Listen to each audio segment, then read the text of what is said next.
Welcome to Podcasts on Demand, a continuing medical education activity. This activity includes the most recent and current clinical data presented by leading experts. If you are seeking continuing education credit, please review the disclosures and the requirements for successful completion of the activity prior to listening to the podcast. A link is found in the podcast description that can direct you to this information. Welcome to episode 3 of 3 of the Treatment Progress in Triple-Negative Breast Cancer, Improving Disparities and Outcomes with New Approaches podcast series. I'm Dr. Bill Gradishar, and I'm joined by Drs. Yuan and Rita Nanda. Thank you to listening to our first podcast on the biology and burden of triple-negative breast cancer, and our second podcast on personalized management approaches in TNBC to enhance patient-centered care. In this third and final virtual roundtable conversation, we discuss new strategies and approaches to reduce breast cancer mortality and improve the disparities in health outcomes of racial, ethnic groups. TNBC has clinical features that include high invasiveness, high metastatic potential, proneness to relapse, and a poor overall prognosis. The heterogeneous tumor biology, aggressive clinical course, and higher metastatic potential underscores an unmet need for education and research to ultimately improve its prognosis. Moreover, we need more awareness on racially distinct differential gene expression signatures in TNBC and how these distinct features may provide insights into the mechanistic basis for aggressive TNBC and offer clues about druggable target space in racially diverse TNBC patients. So that's a great segue again, going to the third part, addressing disparities. We all know that for triple-negative breast cancer, we talked a little bit about earlier regarding the race, ethnicity tends to happen, we tend to observe higher rates in Black women, comparing with Caucasians, and also higher rates in Hispanic patients.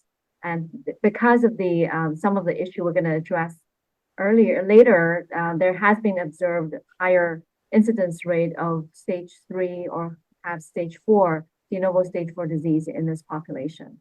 I think this is a nice summary of the potential issues, which factors contributing to disparities in triple-negative breast cancer.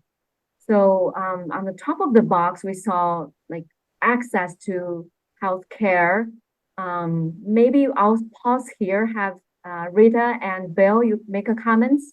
What do you see in your practice that potentially will be a challenge? And actually, I looked into our cancer registry. We had 9% African-American population. So definitely, I know their patients could not come to my institution for care. That is the biggest, obviously the top priority for us to tackle. Yeah, there are so many things on this slide that are potentially, incredibly germane to your healthcare, but at the same time, there's just as many things with trying to live, so if you layer that on top of, a healthcare problem that develops, and just look at those two bottom boxes, you're just trying to get through your day to the next day and then layer some of these other things on top of it, including comorbidities. There's no surprise that this is an incredible challenge for many patients, and it's getting the justified attention finally, probably, that it always needed. Yeah, I would agree with Bill.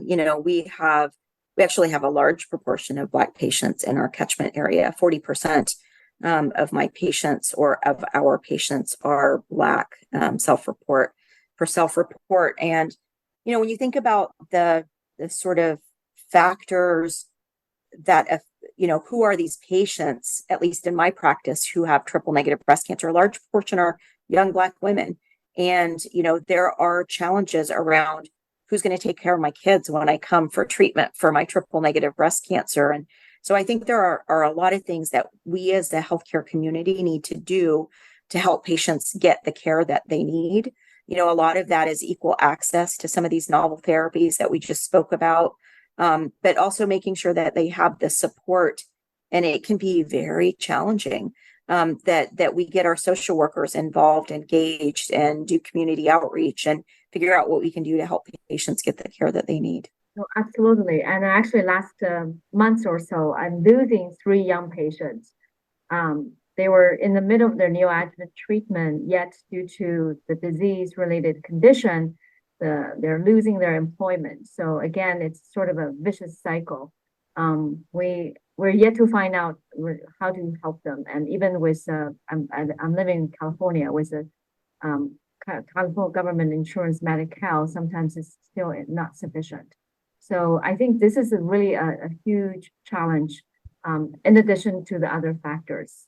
So because of all of these reasons we just described, there has been data clearly demonstrating in patients who already enrolled into trial setting, for example, if there appears to be this information comes out straightforward that we have a lower percentage of patients in Black, for example, in SWOG study, 9% only.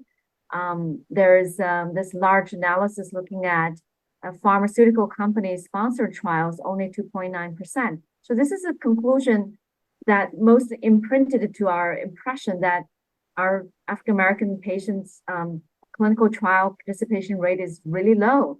But interestingly, there is a new data recently came out that sort of broke that myth. So this is an interesting study published in 2020 by Unger et al. They look at 35 clinical trials aggregating almost 10,000 patients. And the interesting question they asked is that if we offer or provider discuss and offer the trial to the patients, and would they agree to participate? So the conclusion was very interesting. Over 50% of the participants would join the trial, and regardless of their race and ethnicity. So it's very much different from what we understood earlier. So I thought this is really eye-opening, and I wanted to know your impression on this study. Yeah, the notion that any patient, there's a lot of emphasis these days for physicians to be trained or be cognizant of implicit bias. And probably one of the things that we've been told by this data and other data is the biggest reason some patients don't participate is they never were told. So we're if you're in a place where you have trials and a patient makes that statement, it of course implies that the provider, the caregiver, is making an assumption about the patient from any of a number of different metrics that they're not going to want to participate, or they can't, or they won't follow up. So I think, it's a little bit of a lot of it is on us. I would agree with that. I mean, I have to say something that I'm very proud of is, we have 40% patients in our clinic are Black, and 40% of our patients who participate in our clinical trials are Black. So we are proportional. Actually, for some of our triple negative trials, it's even higher than that because we just happen to see more Black triple negative patients.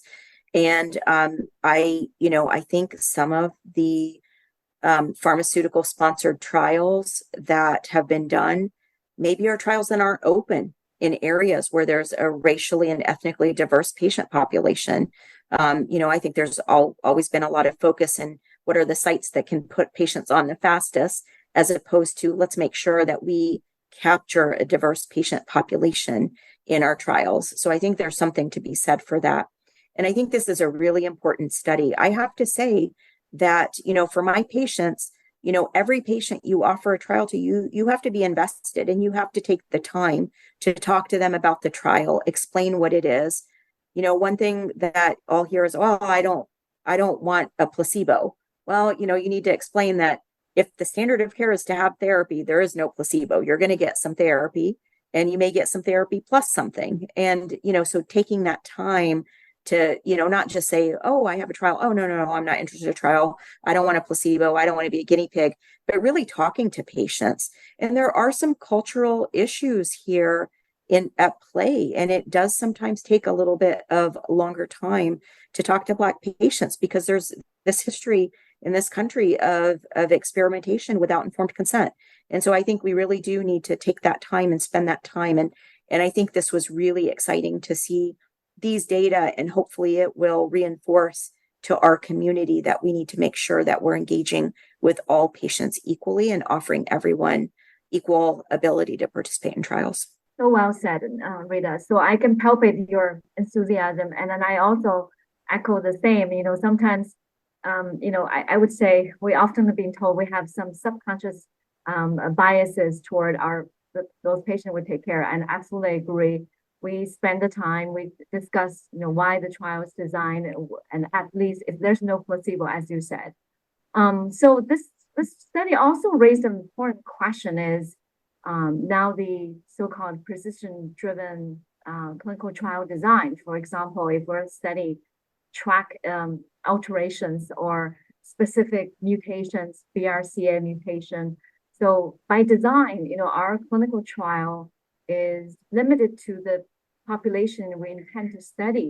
So I actually read this paper, and there's one of the calling for broader inclusion or less exclusion criteria.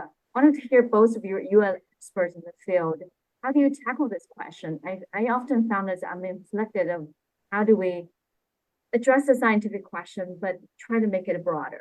No, I think what I would say is absolutely, there are patients who have more comorbidities, and sometimes the exclusion criteria for trials are too strict and exclude some of these patients. And so I think we need to be very cognizant of that, and we need to push our pharma partners to relax some of the eligibility criteria so more diverse patients can enroll. And so I do think that is a very important thing that we need to think about as a community.